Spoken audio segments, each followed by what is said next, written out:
Form 56 is how you notify the IRS when you begin or end acting as a fiduciary for someone else, such as an executor of an estate, a trustee, or a guardian.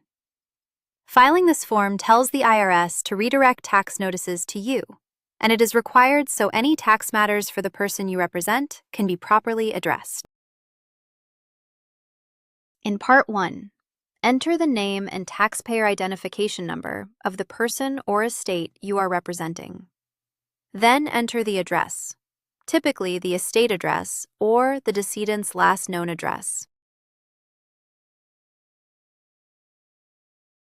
Enter your own name as the fiduciary. You are the person taking responsibility for the tax matters of the estate or trust.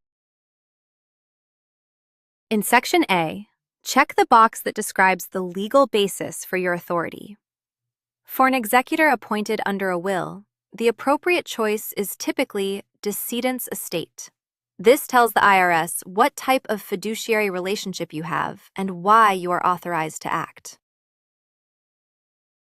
File Form 56 with the IRS Service Center, where the deceased person's return would be filed.